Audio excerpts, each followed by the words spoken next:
Salam. Selamat pagi saudara-saudaraku semua. Selamat berjumpa kembali di rumah. Doa, kita bersyukur karena dibangunkan Tuhan dengan tubuh yang sehat dan tanpa kekurangan satu apapun.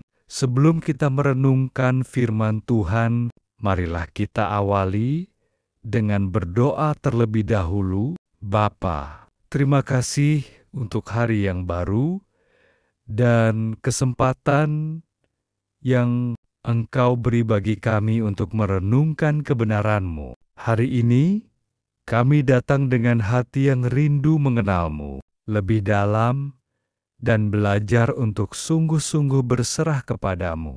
Tuhan, Engkau tahu betapa mudahnya kami terpikat pada keinginan dan rencana kami sendiri, dan betapa sulitnya melepaskan kendali. Tapi kami percaya bahwa rencanamu selalu lebih baik, dan kasih-Mu tidak pernah gagal. Biarlah melalui renungan ini, Roh Kudus menolong kami untuk membuka hati, menyingkapkan hal-hal yang masih kami genggam erat, dan memberi kami keberanian untuk menyerahkan segalanya ke dalam tangan-Mu. Pimpinlah setiap pikiran dan perkataan dalam renungan ini, agar membawa kemuliaan bagi nama-Mu dan menguatkan setiap hati yang mendengarkannya. Dalam nama Tuhan Yesus Kristus, kami berdoa. Amin. Salam, saudaraku. Dalam video hari ini kita akan membahas topik yang sangat penting dalam kehidupan iman kita, yaitu bagaimana berserah sepenuhnya kepada Tuhan dan menerima apa yang Dia sediakan bagi kita sebagai gantinya. Karena begini seringkali kita sulit melepaskan sesuatu yang kita genggam erat. Tapi kecuali kita benar-benar melepaskannya, kita tidak akan pernah bisa menerima sepenuhnya apa yang Tuhan ingin berikan kepada kita. Penyerahan bukanlah hal yang mudah, tapi sangat bernilai. Mungkin Anda pernah melihat gambar seorang gadis kecil yang sedang memegang boneka beruang kecil. Sementara Yesus berlutut di hadapannya dan meminta boneka itu. Si gadis tidak tahu bahwa Yesus sebenarnya sedang memegang boneka yang jauh lebih besar di belakangnya. Gambar ini menggambarkan kebenaran yang mendalam. Tuhan tidak pernah meminta kita menyerahkan sesuatu tanpa maksud baik. Dia memiliki sesuatu yang lebih besar dan lebih baik meskipun saat ini kita belum bisa melihatnya. Salah satu alasan terbesar mengapa penyerahan sulit adalah karena kita pada dasarnya tidak percaya bahwa rencana Tuhan lebih baik dari rencana kita sendiri.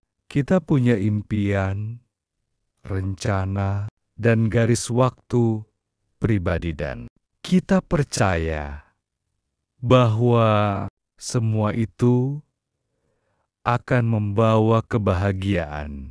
Bahkan jika kita percaya Tuhan punya sesuatu yang lebih baik, seringkali kita lupa bahwa definisi Tuhan tentang yang terbaik berbeda dengan definisi dunia. Roma 8 ayat 28 berkata bahwa segala sesuatu bekerja untuk mendatangkan kebaikan bagi mereka yang mengasihi Tuhan.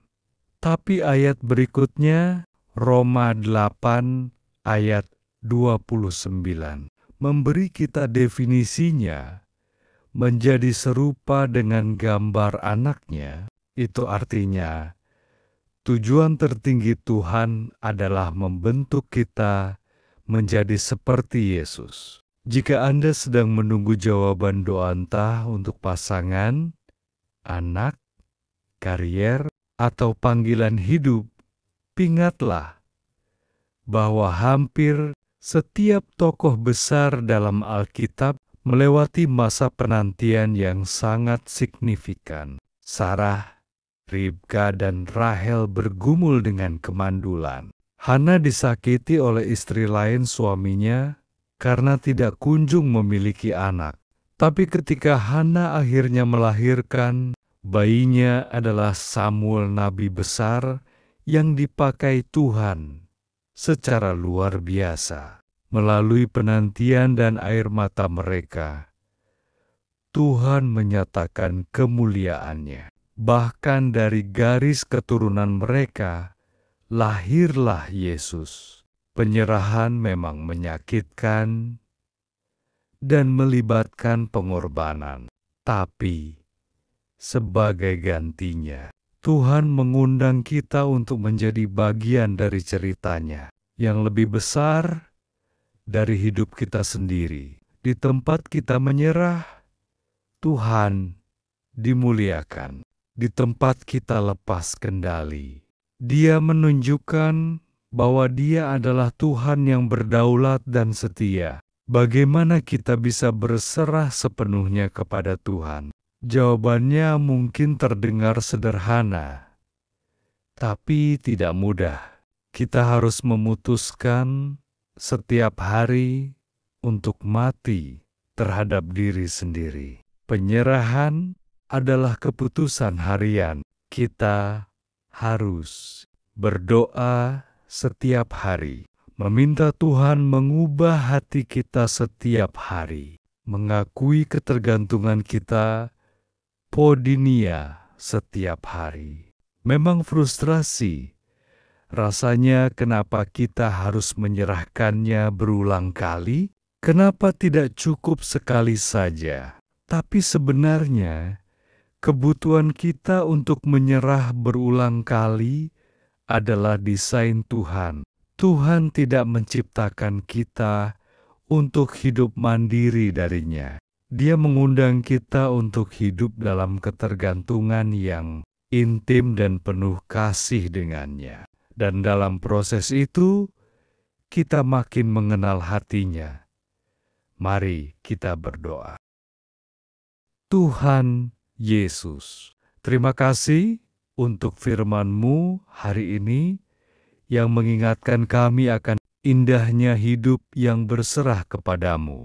Ajarkan kami untuk percaya bahwa saat kami melepaskan apa yang kami anggap terbaik, Engkau sedang menyiapkan sesuatu yang jauh lebih mulia yang membentuk kami menjadi serupa dengan Kristus. Tolong kami agar tidak hanya mendengar, tetapi juga melakukan. Bentuklah hati yang taat, yang rela berkata, "Jadilah kehendak-Mu, Tuhan, bukan kehendakku." Kami serahkan setiap pergumulan dan penantian kami ke dalam tangan kasih-Mu. Dan kami percaya, di dalam segala hal, Engkau sedang mengerjakan sesuatu yang indah pada waktu-Mu. Terpujilah nama-Mu, sekarang dan selamanya. Dalam nama Tuhan Yesus kami berdoa. Amin. Amin. Jika kalian diberkati lewat renungan ini, silahkan ketik amin di kolom komentar. Jangan lupa bagikan supaya banyak orang diberkati. Tuhan Yesus memberkati kita semua.